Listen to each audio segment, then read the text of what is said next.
Now it's time to start creating our layout for our intro animation. In this video we will add a few more assets to our timeline, and then we will take a look how we can manipulate these layers with the techniques that we learned so far to create a nice layout.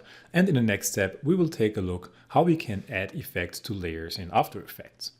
But before we get started and we add new elements and new layers to our composition, let's make sure that our circle here really sits in the center of our composition.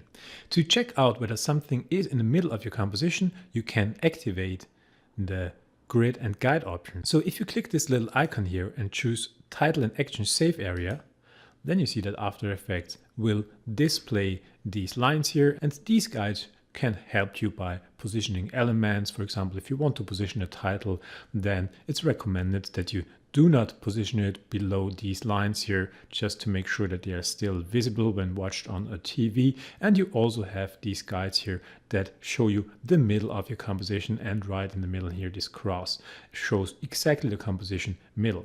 So if we select our circle now, and if we zoom in here for a moment, it looks like the circle is really in the middle, but I know that it actually is not. So how can we correct this now? Let's open up the properties of our circle layer, and let's open up the contents here, and then let's open up the properties for our ellipse. You see that our ellipse 1 has its own transform properties, and I want to open these up, and now we see here the position is a little bit off. So if we select our ellipse now, you see that the anchor point of our ellipse is not really in the middle here. But I want to make sure that this is exactly in the middle.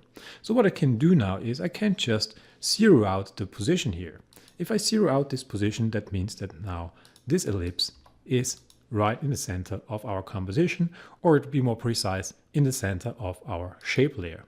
You see that shape layers have transform values for each of their contents, and they also have transform properties that affect all contents on one layer. So you can either position your elements individually, and you can also change the overall transform properties for the layer, and this will have an effect on all the contents added to this shape layer.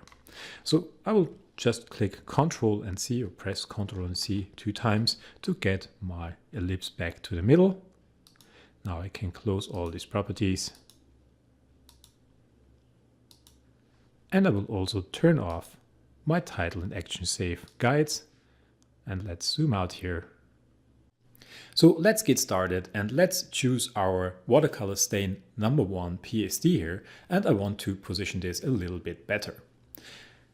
Therefore, first of all, I want to select the rotation tool, and as you probably still remember, to access the rotation tool, you can press W on your keyboard. And with our watercolor stain layer selected, we now click and drag and rotate this a little bit, maybe to something like this. Now it's of course way too big, so I want to scale it down. So I press S on my keyboard, and I want to come in here to my timeline panel and type in, or click and drag and select a nice value. So let's take a look here. I think that 65 is quite a good value. Let's type in 65%, just that we have a nice number here. So let's leave this for now, and let's add a few more elements. So let's come up here to our watercolor stain number 2 and drag it into our timeline panel, and let's position it below our watercolor stain number 1. So let us turn off the watercolor stain 1 layer for a moment, because then we can see what we do with the other one. So just click the eye switch here, make this invisible. Now make sure your rotation tool is still selected, and now we can rotate this, and let's say I want to put this in like so.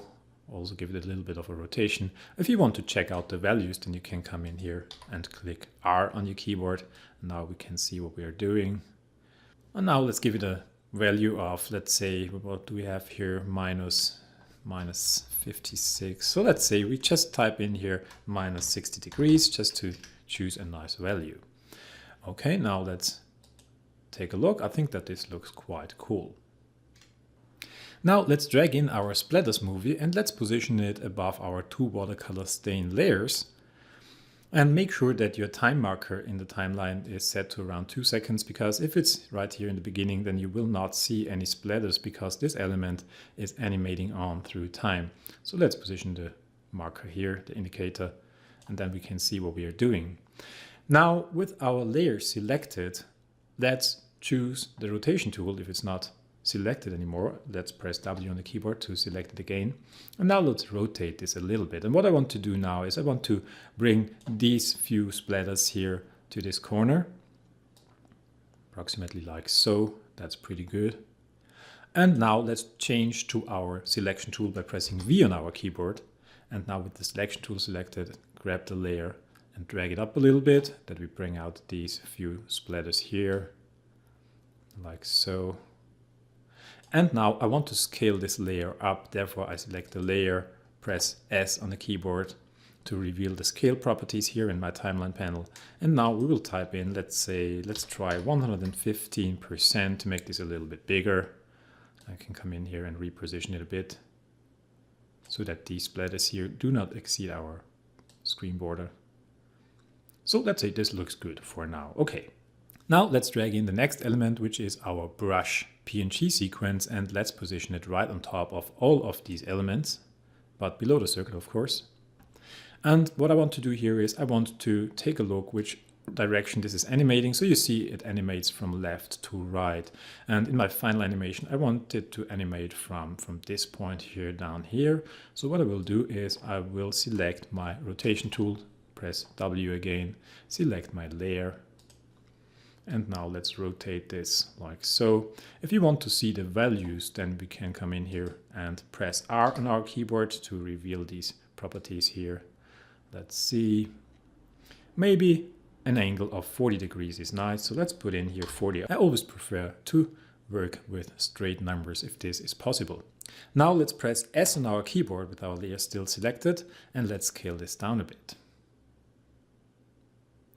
So maybe something like 80%. Yes, 80% is a nice value. As a last footage file, we will drag in our After Effects logo, and let's position this right on top of all of our elements. And you see this is way too big. So let's change to our selection tool by pressing V on our keyboard. And this time we want to scale it using these handles here. So grab on the handle, hold down Shift to constrain the proportions and scale it down a bit. So maybe something like this. If I press S on my keyboard now, I can take a look at the value. It's right now, it's on 23.6. So let's say 25% is a good value. With the selection tool still active, we can now move it down here. So let's say to this area, change to our rotation tool, click W and rotate this a little bit. So something like so. I change back to my selection tool, pressing V, and position this a little bit better. I can always come in here later and refine this layout, and I probably will do that. But for now, this is good. Now is a good moment to save our project again. So let's come up here. Let's choose Save As, or as I said, you can also use Increment and Save if you want. I will use Save As. And now I will choose my project 1_4, click Save, and in my case, I have to overwrite this project. And in the next video, we will take a look how we can add a few effects and use them to add a few colors to our layout.